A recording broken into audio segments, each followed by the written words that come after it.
Assalamualaikum warahmatullahi wabarakatuh. Bismillahirrahmanirrahim.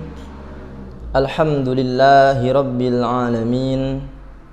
Assalatu wassalamu ala ashrafil anbiya'i wal mursalin Sayyidina wa habibina Muhammadin wa ala alihi wa sahbihi wa barik wa sallim ajma'in, amma ba'du. Para sahabat rahimakumullah yang berbahagia, kita berjumpa lagi dalam majelis yang penuh barakah ini.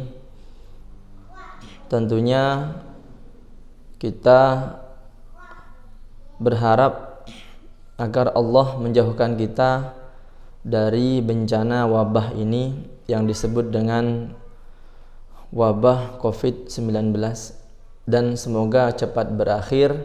Semoga kegiatan-kegiatan kita oleh Allah cepat diridhoi, kegiatan kita oleh Allah dilancarkan semua, terutama dijauhkan dari berbagai macam kesulitan-kesulitan. Para sahabat rahimakumullah, ada sebuah cerita yang saya dapat dari video kiriman di salah satu aplikasi. Ada seorang kakek-kakek, beliau ketika itu kurang lebih waktu zuhur ke masjid untuk melaksanakan ibadah sholat zuhur berjamaah di masjid. Ketepatan beliau itu hendak ke rumah sakit untuk menjenguk istri, untuk menjemput istri, untuk membayarkan uang agar istrinya bisa cepat pulang. Sampai di masjid, beliau wudhu seperti biasa melaksanakan sholat, tapi beliau lepas celana diganti dengan sarung. Celana itu berisi uang sekitar 2 juta rupiah, ditaruh di sampingnya sholat. Beliau melaksanakan sholat. Setelah melaksanakan sholat, beliau kaget karena celana yang ada di samping beliau sudah tidak ada. Beliau menangis sejadi-jadinya, keluar masjid menangis. Banyak orang bertanya, ada apa pak? Ada apa pak? Beliau bercerita bahwa celana yang di sakunya itu ada uang 2 juta hilang. Uang itu digunakan untuk membayarkan biaya rumah sakit istrinya yang ada di rumah sakit. Hilang sudah.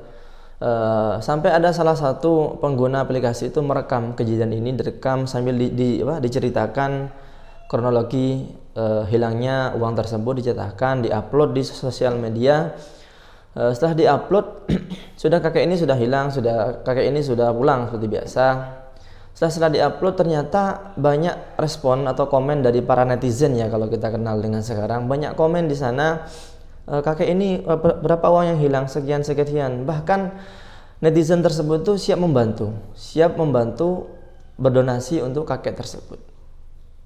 Beberapa bulan dibantu, ternyata uang yang terkumpul itu kurang lebih, uang yang ingin membantu kakek itu, donasi tersebut terkumpul kurang lebih sekitar 100 juta. Seperti itu. Kemudian pengguna yang rekam itu kemudian memberikan uang donasi dari para netizen, dari para pengguna sosial media, disalurkan kepada kakek tersebut senilai 100 juta rupiah tanpa dikurangi sedikit pun, disumbangkan sudah. Setelah disumbangkan, kakek ini bersyukur. Yang awalnya menjadi tangis kemudian menjadi tawa atau senyum. Bersyukur, ya Allah, Engkau hilangkan uang 2 juta, Engkau ganti dengan uang 100 juta. Sampai dia bisa membiayai istrinya, kemudian dia juga bisa membayar hutang untuk biaya istrinya. Dia juga bisa membuka modal usaha dari uang tersebut. Para sahabat rahimakumullah, apa kesimpulan dari cerita tadi itu? Kesimpulannya adalah, kadang Allah itu memberikan kita sebuah kesulitan dengan solusi yang paling baik, yang terbaik untuk kita.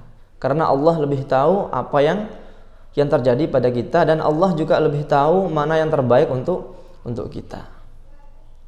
Maka dari itu Allah berfirman dalam surah Al-Baqarah ayat 155 yang bunyinya, A'udzu billahi minasy syaithanir rajim. Bismillahirrahmanirrahim. وَلَنَبْلُوَنَّكُمْ بِشَيْءٍ مِّنَ الْخَوْفِ وَالْجُوعِ وَنَقْصٍ مِّنَ الْأَمْوَالِ وَالْأَنفُسِ وَالثَّمَرَاتِ وَبَشِّرِ الصَّابِرِينَ. Artinya kurang lebih, dan sungguh akan kami berikan cobaan kepadamu dengan sedikit ketakutan, kelaparan, kekurangan harta, jiwa dan buah-buahan, dan berikanlah berita gembira kepada orang-orang yang sabar. Mungkin kakek tadi yang uangnya hilang 2 juta, dengan kesabarannya beliau minta kepada Allah agar ditolong. Dengan sabarnya tersebut maka Allah ganti dengan yang lebih baik, asalkan bersabar. Bahkan ada sebuah hadis yang diriwayatkan oleh Imam Bukhari yang isinya kurang lebih, tidaklah seorang muslim tertimpa suatu penyakit dan keletihan, kekhawatiran dan kesedihan, dan tidak juga gangguan dan kesusahan, bahkan duri yang melukainya, melainkan Allah akan menghapus kesalahannya. Mungkin dari Allah mengirimkan kita musibah, mengirimkan kita cobaan, berbagai macam cobaan, tujuannya hanya Allah ingin menghapus kesalahan kita, dosa-dosa kita. Juga Allah akan mengganti sesuatu yang lebih baik kepada kita. Makanya kita diperintahkan untuk selalu optimis, selalu berhusnudzon kepada Allah Subhanahu wa taala. Apalagi sekarang di zaman Covid, mungkin banyak sekali kesusahan. Kita harus husnudzon kepada Allah. Inna ma'al usri yusra. Setelah kesusahan pasti ada kesenangan. Allah berikan kita banyak kesusahan, mungkin di balik itu ada hikmah yang sangat besar, ada kebaikan yang sangat besar untuk kita semua, terutama untuk negara kita tercinta ini.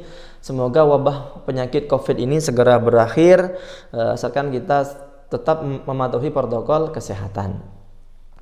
Kemudian bagaimana cara kita bersabar? Cara kita bersabar diantaranya adalah kita harus ridho dengan ketentuan Allah, takdir Allah yang tertimpa kepada diri kita. Harus ridho, harus bersikap husnudzon kepada Allah. Apa-apa yang Allah berikan itu pasti ada jalan keluar, itu pasti ada hal yang paling baik untuk diri kita. Kemudian kita juga meningkatkan ibadah kita kepada Allah. Seperti dalam surah Al-Baqarah ayat 45 Allah berfirman, "Wasta'inu bis-sabri was-shalah. Wa innaha lakabiratun illa 'alal khashiin." Wasta'inu bis-sabri was-shalah, dan minta tolonglah kalian kepada Allah bis-sabri dengan sabar, was-shalah dan beribadah salat, menyembah Allah. Jadi kita minta tolong kepada Allah dengan sabar. Ya, menunggu dengan sabar. Kemudian kita tidak lupa juga beribadah kepada Allah dengan cara salat. Seorang muslim itu ibadahnya dengan cara salat, dan banyak lagi yang lainnya. Wa innaha lakabiratun illa 'alal khashiin. Yang demikian itu amat berat, sangat berat, kecuali bagi orang-orang yang khusyuk, orang-orang yang ridho, yang khusyuk lillahi ta'ala, kemudian mengerjakan sesuatu karena Allah Subhanahu wa taala. Para sahabat rahimakumullah, ya demikianlah mungkin sekilas peringatan, terutama bagi saya sendiri, juga bagi para sahabat rahimakumullah yang menyaksikan video ini. Semoga bermanfaat dan semoga kita oleh Allah dibebaskan dan disegerakanlah wabah ini. Kemudian kita juga harus lebih meningkatkan imun kita, meningkatkan daya tahan tubuh kita, dan pikiran kita harus lebih refresh lagi agar tidak tertekan, agar tidak mempunyai pikiran-pikiran yang negatif. Mungkin itu yang bisa saya sampaikan. Mohon maaf apabila ada kesalahan.